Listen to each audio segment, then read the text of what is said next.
Hello, everyone, and welcome back to Escape Proud Chat. Sorry for this 1 minute delay. I am going to do today Ashley Kane and Tim Leduc, uh, pairs from the USA team, national champions. And I already see Ash here, and she's going to join the chat. Both of them are together today because they are training. So I'm welcoming them, connecting, and hello. Hi. Hi, how you Hello. doing? We might So go good to back see in order you. to both be in this. Yeah, Okay. that's great. I love the rainbow. So cool. So you guys are together during Yes. COVID, but because you're training. Yes. Yeah. Yeah. So you're already back to training since when? Yeah. We got back on the ice about 3 weeks ago, and all I can say is the soreness is real. Mm-hmm. We did our best to stay in really good shape and get stronger while we were off, but I mean, there's nothing quite like ice skating. You can't perfectly emulate it off the ice, so yeah, it's been a fun journey getting back onto the ice. Kind of relearning. That's cool, yeah. So you feel good? Did you feel a little bit the time that you were not training? Did it take you a little longer coming back into training and in shape? It's been a rough time or not? Well, I mean, for me specifically, it was the longest I ever took off of skating. I don't know if it was for you. It was a long time. It was a long time, but just I think getting back into the routine of waking up early again, going to bed at a good time, like that was kind of the biggest factor for me. And then one of the challenges, but also like we're just thankful to have ice, I would say, but we do have to do all of our warm up outside, and in the Texas heat, it's really, really hot.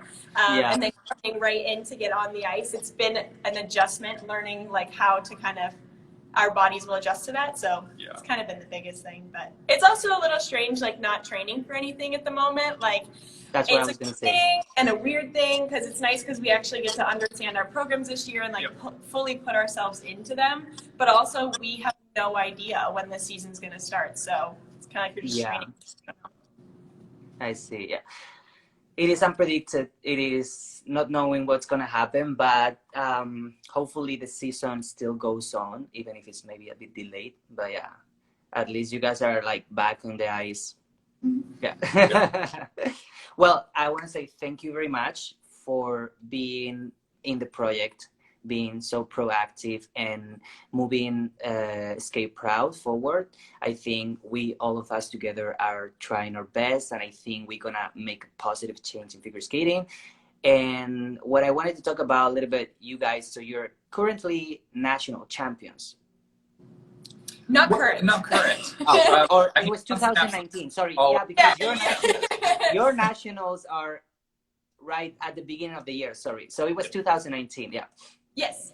Yeah, we were 2019. You're in the national team, and you guys have competed for continents and worlds as well. And yeah, so at the really top level of your country, and how it's been like, for how long you guys been like paired and competing at the high level? So we're entering our 5th season, which is amazing to say because it's gone by really quickly. But yeah, we teamed up in May 2016.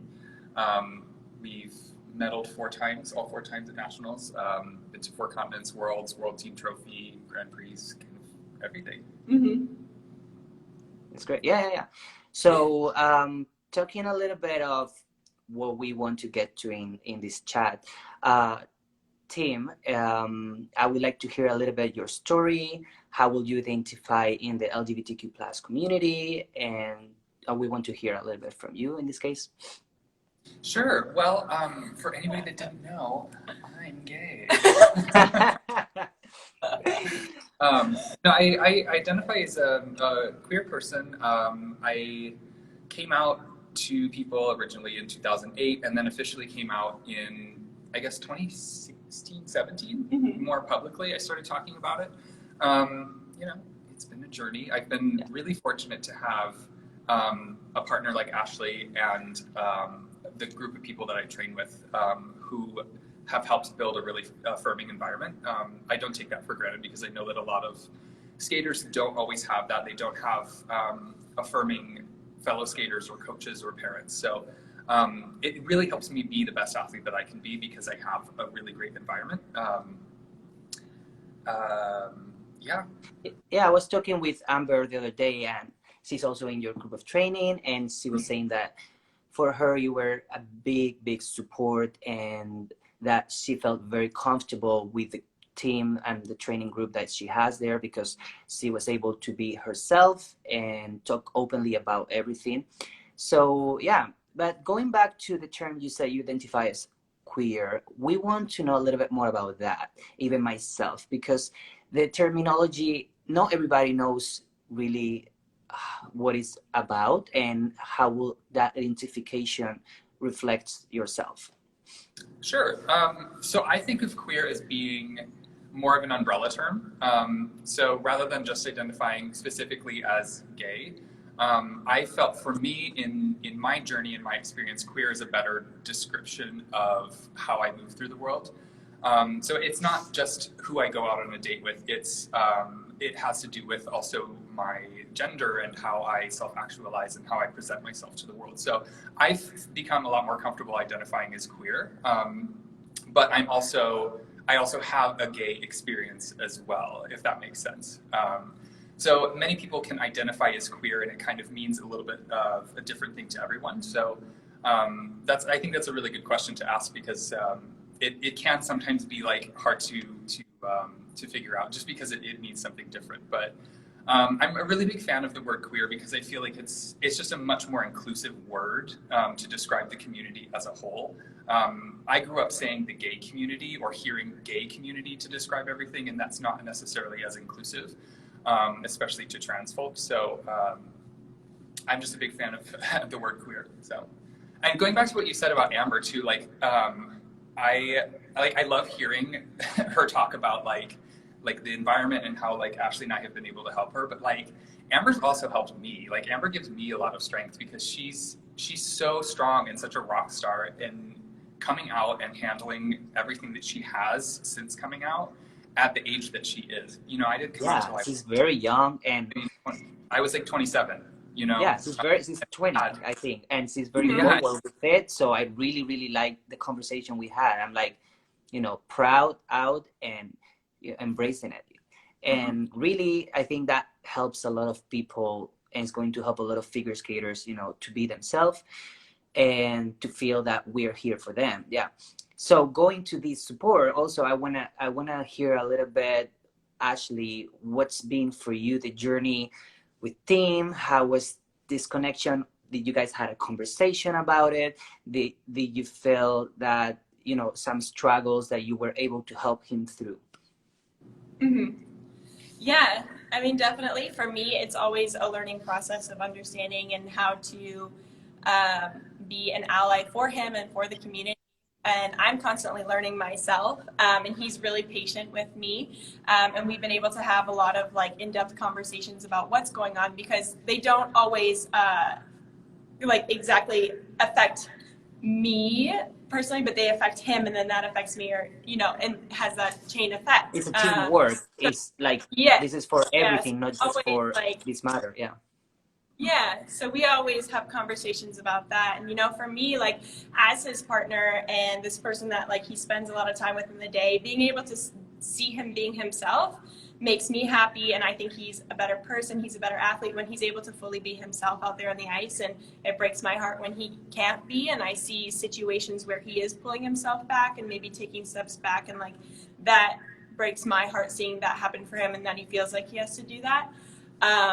But what I like most about Tim in these situations that he always like explains he takes a very like high road approach of being able to explain his side and where things are coming from, and more so he's educating people instead of like forcing a way on someone. He's always educating someone, and I appreciate that. Yeah, I think Thanks, partner.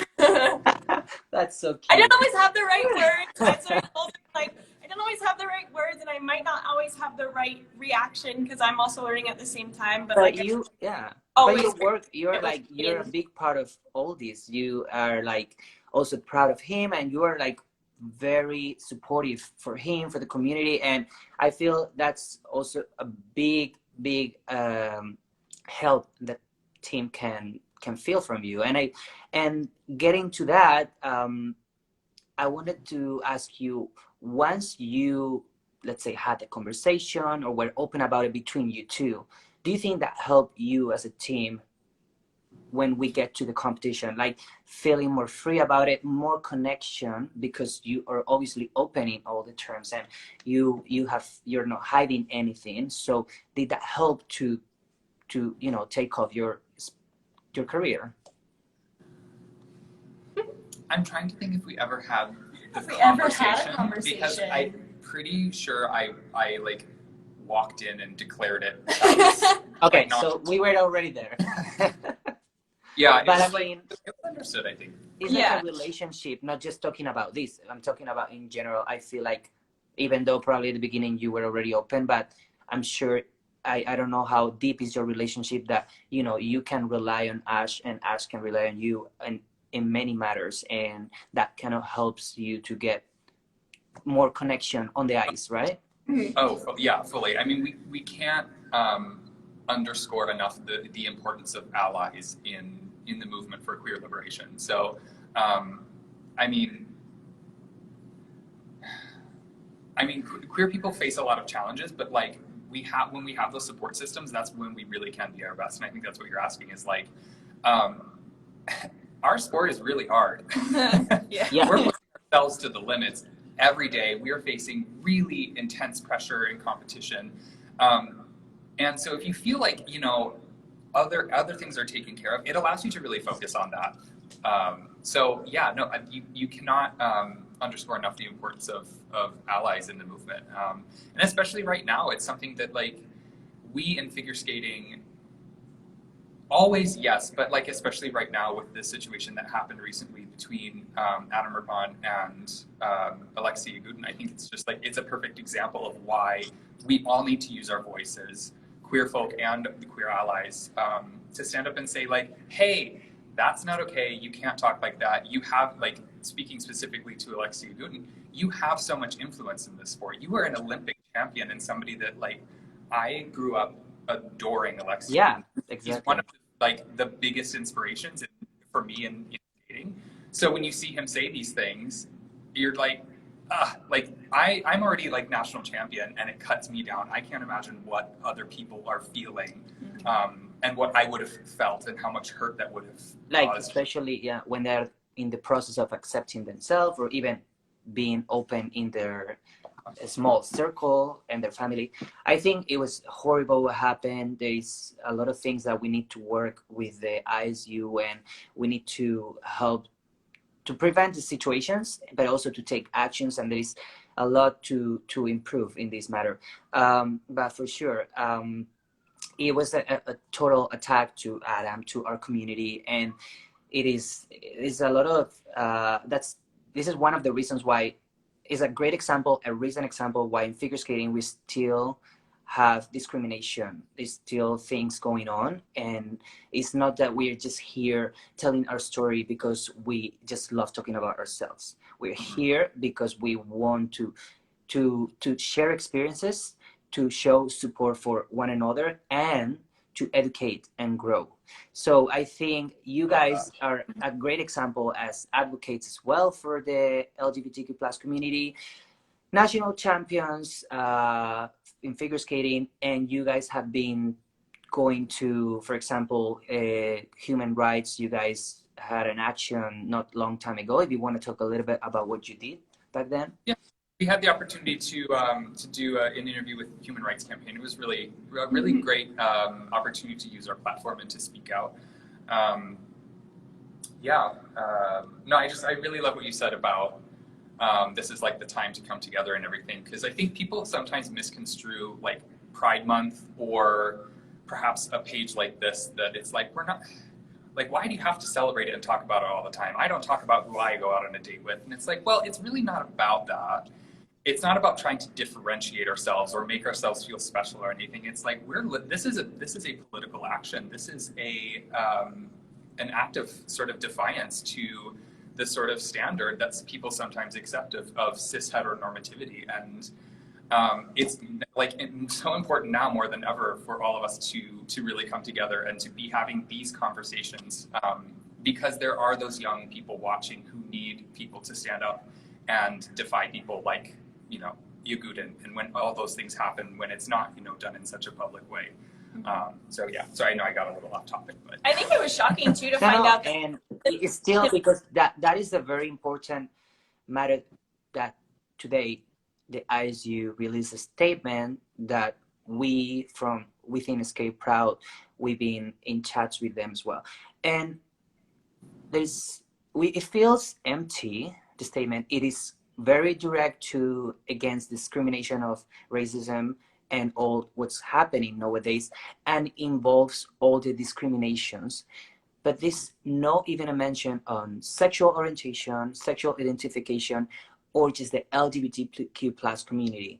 And having the recent episode from Yagudin a week ago is a clear example of an Olympic champion from figure skating that has, you know, like produced this horrible situation, and there is nothing they didn't even mention. Like, it's unbelievable. And like, we're creating this platform, and we are all getting together. You guys, we're working as a team. We're trying our best, and then this happened, and there is a lack of support. For me, it's like, I can't believe it. There's nothing that really mentions our community within the figure skating, and it's unacceptable. First of all, a lot of things need to improve, but like, that's unacceptable, and we need the support. So yeah, we will talk more later on this, but I feel we are in the same page, which is important. We are in a time of change with the Black Lives Matter movement, all the racism, discrimination in general, and we need to take action as well with our LGBTQ plus community, and yeah, and fight for what is right in the sport. But I appreciate really that you guys are on board of this project. And there is a lot of things also happening in your country, in the USA. Recently, at the news, there was this statement from Trump administration against the trans and all. Like, I would like you to tell us a little bit more, because I'm not that well informed. I'm sure you can tell us better what happened. Yeah. Where to start? Yeah. Well, we all know a little bit, so. Right. I guess so. Like, summarizing, there was an executive order basically allowing healthcare providers to choose whether or not to provide healthcare to people based on their LGBT status, which opens the door for basically providers to deny healthcare to discriminate just based on their gender identity or sexual orientation. And it's I mean, it seems like kind of like common sense. Like, why would anybody ever do that? But it does happen. You know, we've heard, there's just many horror stories of people being denied care in their moment of dire need, just simply because they are of trans experience or queer. So it's really disheartening to see that happen. And then at the same time, this morning, we had the Supreme Court announcement that workplaces can no longer discriminate based on gender identity and sexual orientation. And it's like, I can't underscore it enough. Like, it's huge. It's something that, like, we've all been fighting for just like decades and decades. So while like we're celebrating that, we're also like mourning this loss of human rights in healthcare. So it's a bit of a weird place to be. Also, I mean, everything that's happening with the Black Lives Matter movement, it gives me great hope to see this uprising happening. I'm really excited to be a part of it, and I'm learning so much, and it's, you know, stretching my brain in so many ways. And as difficult as it is, and as tough as it is to absorb all of the terrible things that are happening, I also see such great change happening and seeds being planted in people that really I'm very excited to see what happens in the future if we can like keep this going. So I don't know if you have anything you want to add to that. Yeah, I wanted to see, like, what is it somehow related, the good news from today will, you think, stop what happened with the healthcare system and this discrimination, or it's not going to change much? I mean, they came from different branches of the federal government. One came from executive, and one from the judicial. So there isn't a way necessarily for them to be related at this time. You know, we hope eventually that executive order would be overturned by a future administration, or possibly by the Supreme Court if they sue. Mm-hmm. But no, I think this is a really crucial, important time in this country, not just for queer people, but for people of color. And I think that those things are not separate. They are together, because I don't want to live in a world where I have freedom and somebody else doesn't. You know, nobody is free until justice is served for everyone. So also we have to acknowledge that, like, so many, like, the first thing that gave us claws in the fight for queer liberation were the Stonewall riots. And those started because trans people of color stood up and said, enough is enough. Mm-hmm. And we owe them everything. And so for that reason, and many others, like, queer people should be the first people to stand up and be saying Black Lives Matter, should be engaging in this movement. So, you know, it's an exciting time.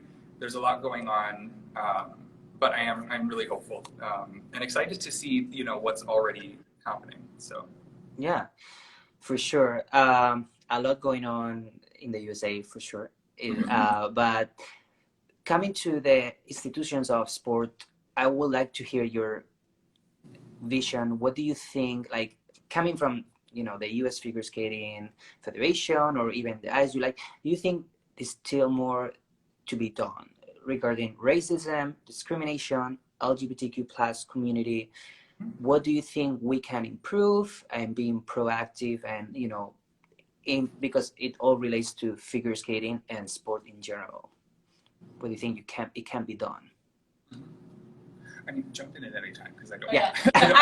I also just love listening, like, to Tim, because I always feel like I learn so much. So sometimes I get lost just like listening to you.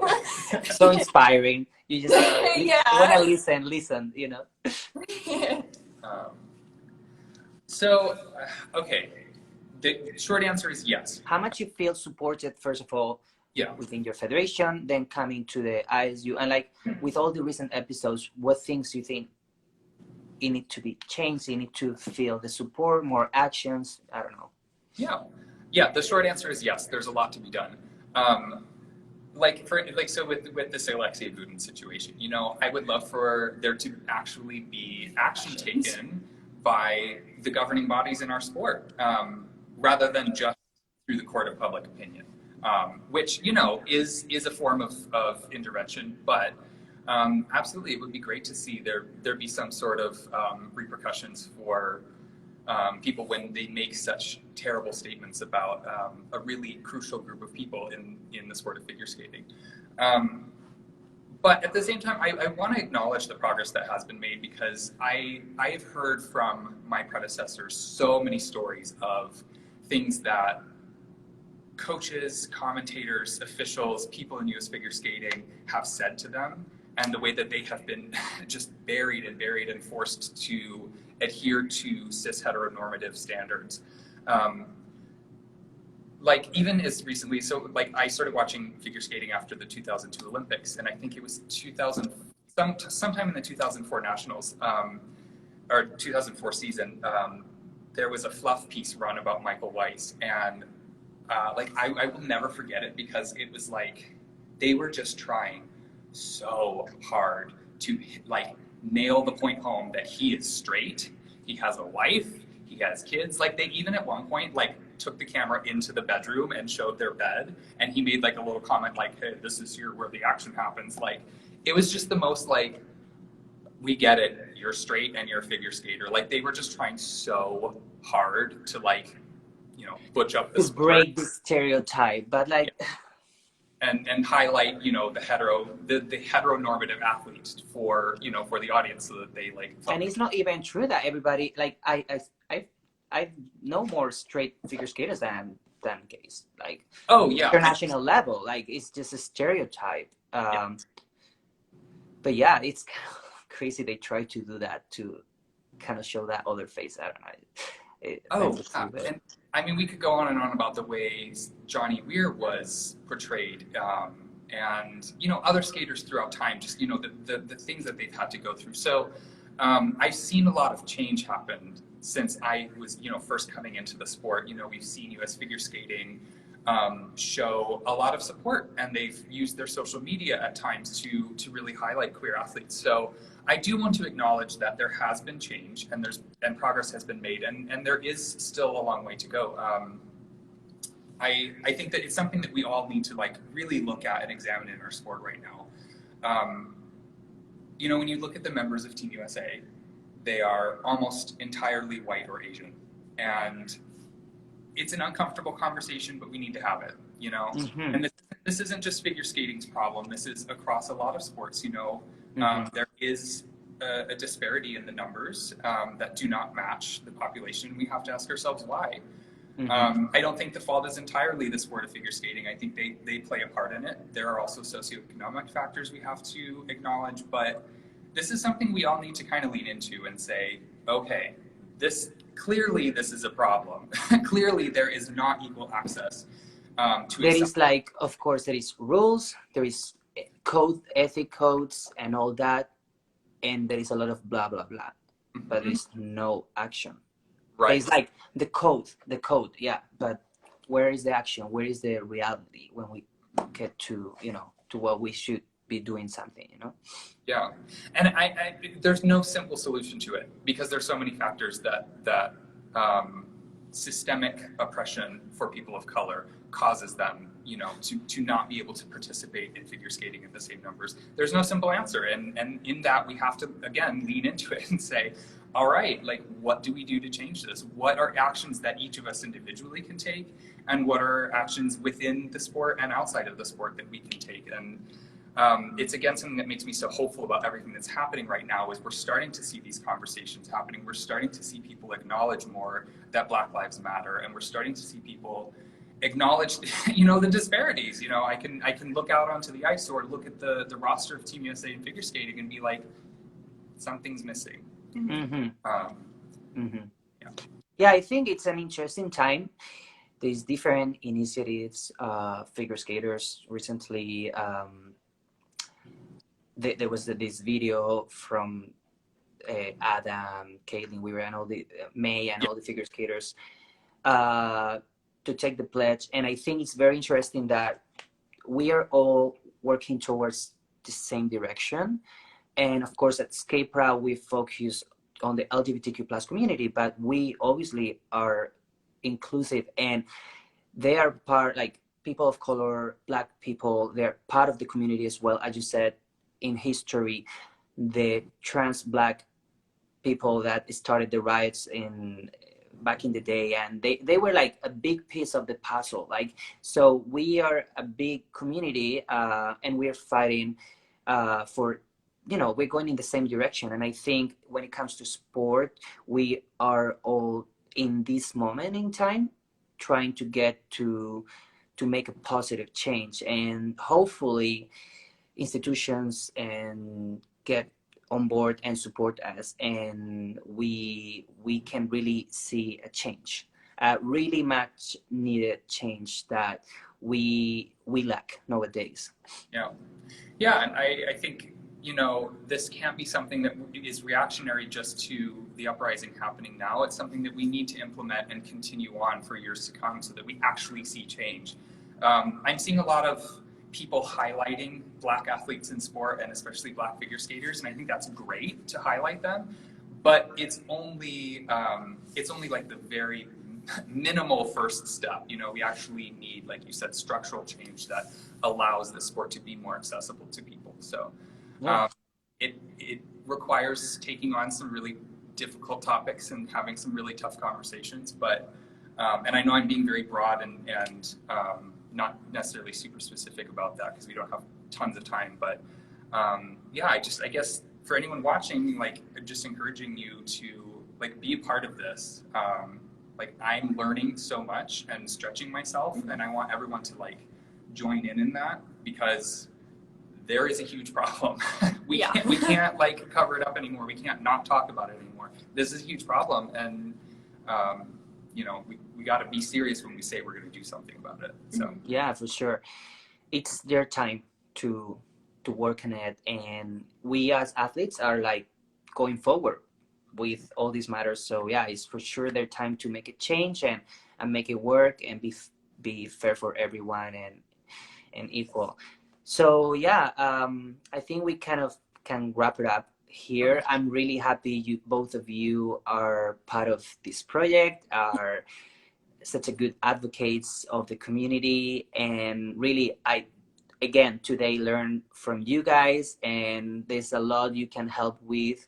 So really thank you very much for being part of this conversation and many more things that we will do together.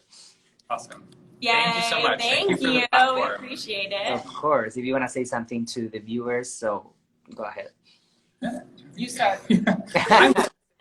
You know, happy Pride. We because of, you know, a lot of things, we don't necessarily have Pride this month. And I saw this meme on, I don't remember, it was on Tumblr maybe or something, but it was like, they canceled Pride this year, so instead now it's Gay Wrath Month. And I'm like, yeah, okay, you know what? That's true. This may be like the best June since Stonewall 51 years ago, because like there's an uprising happening. We're having real conversations about like making change. True. And I mean, celebration and taking pride is a big part of it. But like, if this year we focus more on like taking on structural oppression, like, cool, I'm down. So yeah, Gay Wrath Month, let's go. I mean, for me, I just love being able to like hear Tim talk like freely about this and educate people and educate me specifically as well. And I don't know, to be able to have this platform that you are also giving people is like, I'm sure you're incredibly grateful for it, but also it's nice for me sitting a little bit on the side to be able to be a part of it and see everything. So thank you. Of course. This is a platform that includes everyone, Yes. friends, allies, and it's your part in this is very important. Like, we need everybody, and you're a great example, Ash, of like what our community needs. You know? Oh, thank Fully. you. Yeah. So thank you guys. No, Yeah. thanks. I think also like one thing like that was very shocking to me was that Tim was also the first open national champion Oh, for Paris, in yeah. pair skating. Yeah. And that was shocking in 2019. I had no idea until like that was one of the Just headlines. 1 year ago. Yeah. So yeah, well, Took we a are while. out and proud, and we are really thankful for that. For Yeah, you. certainly. Because Rudy Galindo and Randy Gardner came before me, and there may have been others, but they were not able to be open. So like, I know how fortunate I am because I've had all those people come before me and lay the groundwork for me to be open when I won that title, when we won that title. So yeah. Yeah, for sure. I think it's a good time that we also have this tool, social media. It's easy to connect even during this pandemic, and we're sharing stories, and I'm exhausted, to be honest, but I'm learning so much. And I'm so happy to do it. Like, I feel like this is a very important time, and these conversations are very needed, and we are all learning a lot. So yeah, thank you for being here today, and good luck training, and stay positive and motivated. Thank you. Bye. Okay, Thank take care. Bye. you.